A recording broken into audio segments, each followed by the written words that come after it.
Kita yang sengaja mengizinkan seorang bawahan melakukan suatu kejahatan dan yang menjadi saksi dari suatu kejahatan. Terdakwa siap semua. Silakan. Yang dilakukan oleh seorang bawahan dengan sengaja tidak mengambil suatu tindakan atau material kekerasan yang diharuskan sesuai dengan kemampuannya terhadap pelaku militer yang dalam dinas dengan sengaja memukul atau menumbuk seorang bawahan atau dengan hal lain yang mengakibatkan mati, sebagaimana didakwa dalam dakwaan kedua primer. Mengingat dakwaan kedua primer telah terbukti secara sadar meyakinkan, maka dakwaan subsidiar tidak perlu kami buktikan lagi. Sidang pengadilan yang kami muliakan, bahwa karena terdakwa telah terbukti secara sadar meyakinkan melakukan tindak pidana sebagaimana kami dakwaan dalam dakwaan ke-1 primer dan dakwaan kedua primer, sedangkan pada terdakwa tidak terdapat alasan pembenar terhadap perbuatannya maupun alasan pemaaf terhadap kesalahannya, maka terdakwa harus dihukum. Sebelum meningkat pada bagian akhir dari tuntutan ini, izinkan kami mengutarakan hal-hal yang langsung maupun tidak langsung ada pengaruhnya terhadap dakwaan kami. Pertama, motif. Terdakwa ingin memberikan pembinaan terhadap almarhum Prada Lukis Saputra Namo dan Prada Richard Jenin Tengbulan karena diduga ada indikasi penyimpangan seksual. Namun dalam pembinaan tersebut terdakwa tidak dapat mengendalikan emosi sehingga melebihi batas-batas yang ditentukan pembinaan. Hal yang memberatkan. Perbuatan terdakwa bertentangan nilai-nilai Sabta Marga, Unsur kelima, Sumpah Prajurit Lutut kedua, 8 Wajib TNI Lutut keempat. Perbuatan terdakwa dapat merusak citra TNI pada umumnya dan kesatuan unit TP 834 PM pada khususnya di mata masyarakat. Akibat dari perbuatan terdakwa membuat penderitaan yang mendalam bagi keluarga korban. Akibat perbuatan terdakwa ada diminta mengalami luka. Bahwa terdakwa selaku atasan langsung almarhum Prada Lukis Saputra Namo berkewajiban membina, mengawasi dan melindungi almarhum Prada Lukis Saputra Namo. Namun saat almarhum Prada Lukis Saputra Namo dicabut oleh beberapa orang anggota lainnya, terdakwa tidak bisa memberikan perlindungan yang sudah menjadi kewajiban agama. Hal yang meringankan terdakwa menyesali perbuatan. Yang terhormat Majelis Hakim dan penasihat hukum yang kami hormati, sampailah kini pada bagian akhir tuntutan kami. Berdasarkan uraian kami di atas, maka kami mohon agar Pengadilan Militer 315 Kupang menyatakan terdakwa terbukti bersalah melakukan tindak pidana ke-1 primer militer yang dalam dinas dengan sengaja memukul, menumbuk seorang bawahan atau dengan cara lain menyakitinya mengakibatkan luka pada badan, sebagaimana diatur dan diatur dengan pidana dalam pasal 131 ayat 1 junto ayat 2 KUHPM. Dan kedua primer, militer yang menjadi saksi dari suatu kejahatan yang dilakukan oleh seorang bawahan dengan sengaja tidak mengambil suatu tindakan atau material kekerasan yang diharuskan sesuai dengan kemuanjalan terhadap pelaku tersebut demi kepentingan perkara yang mengakibatkan mati, sebagaimana diatur dan diancam dengan pidana dalam pasal 132 KUHPM junto pasal 131 ayat 1 junto ayat 3 KUHPM. Sidang pengadilan yang kami muliakan, dengan mengingat pasal 131 ayat 1 junto ayat 2 KUHPM dan pasal 132 KUHPM junto pasal 131 ayat 1 junto ayat 3 KUHPM, pasal 26 KUHPM serta peraturan perundang-undangan lain yang berlaku dan berkaitan, kami mohon agar terdakwa yaitu Infantri Ahmad Faisal STRH NRP 11900009980397 dijatuhi hukuman pidana pokok 12 tahun penjara dikurangi selama terdakwa menjalani penahanan sementara. Pidana tambahan dipecat dari Dinas Militer CQ TNI Angkatan Darat. Terdakwa membayar restitusi atas permintaan keluarga atau ahli waris korban almarhum Lukis Saputra Namo sesuai perhitungan LPSK yang dikirim dengan surat LPSK nomor R743-5.2/HSKR garing LPSK garing 11 garing 2025 tanggal 28 November 2021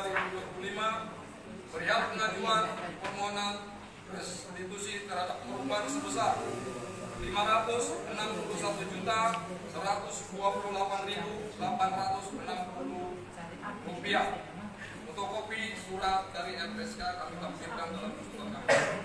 Kami mohon agar barang bukti berupa 3 lembar visum et repertum dari Rumah Sakit Umum Daerah Airamo nomor 400.7.3.4 RSUD Airamo 154408/2025 tanggal 9 Agustus 2025.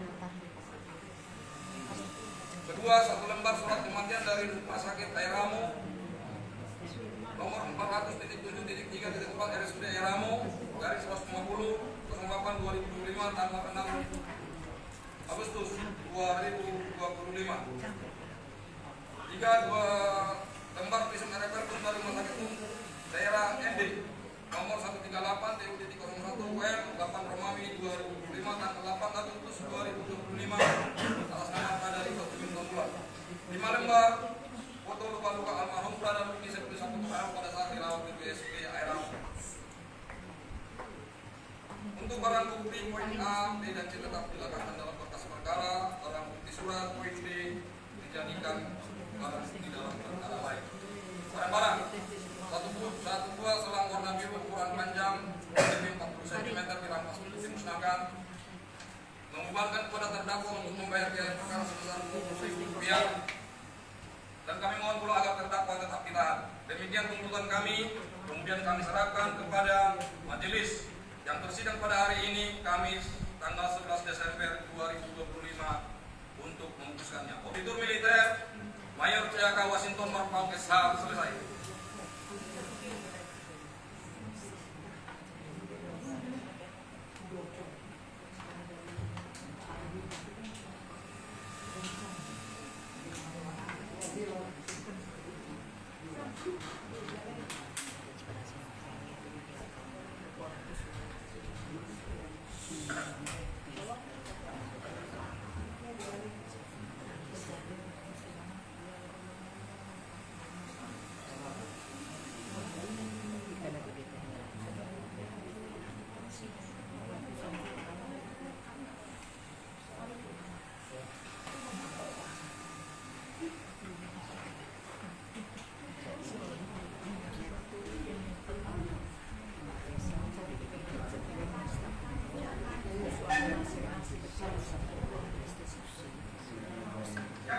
Terdakwa sudah mendengar tadi pembacaan tuntutan dari Bapak Auditor Militer. Dituntut bersalah melakukan tindak pidana apa? Bukan, dituntut bersalah melakukan tindak pidana apa? Ada 2 ya. Ke-1, militer yang dengan sengaja dalam binas dengan sengaja memukul atau menusuk seorang bawahan atau dengan cara lain menyakitinya yang mengakibatkan luka berat. Dan kedua adalah pembiaran ya.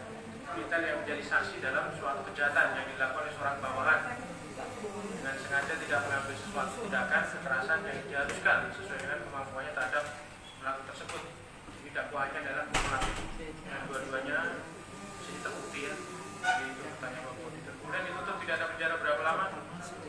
Dikurangi selama terdakwa menjalani penahanan sementara ya. Pidana tambahan untuk membayar restitusi berapa tadi? 561.128.860 rupiah ya.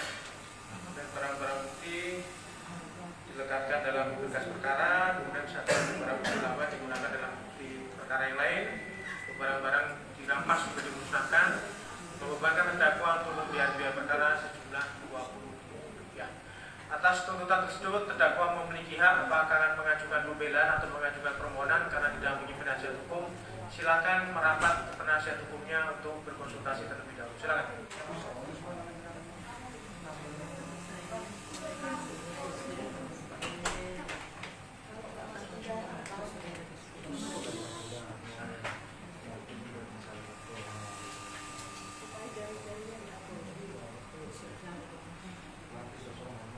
Baik, bagaimana sikapnya? Dijawab sendiri atau dijawab penasihat hukumnya?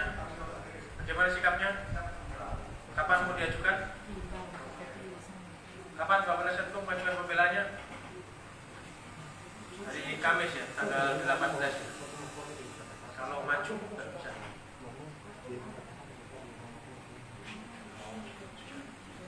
Bapak itu hari Kamis itu tanggal 18.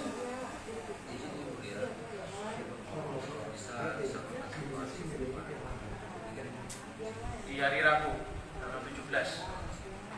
Hari Rabu. Kalau hari Rabu gimana? Hari Rabu bisa tanggal 17. Hari Rabu ya. Baik, terdakwa, sidangmu ditunda ya. Nanti dilanjutkan lagi di hari Rabu tanggal 17. Agendanya adalah pembelaan dari penasihat hukum dan mungkin ada tambahan, mungkin mau ditambahkan lagi oleh terdakwa sendiri ya, apabila ada ya. Sudah terwakili oleh pembelaan penasihat hukum ya sudah.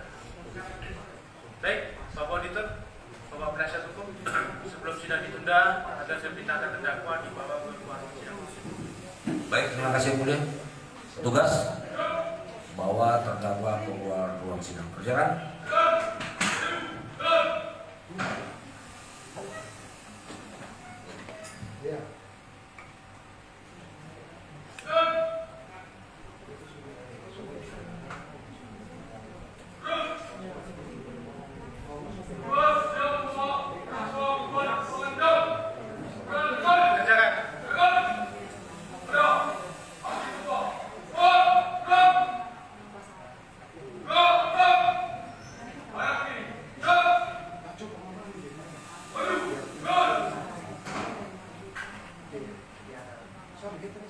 Untuk memberikan kesempatan kepada penasihat hukum menyiapkan pembelaannya, sidang ditunda dan akan dibuka kembali pada hari Rabu tanggal 17 Desember 2025. Sidang ditunda.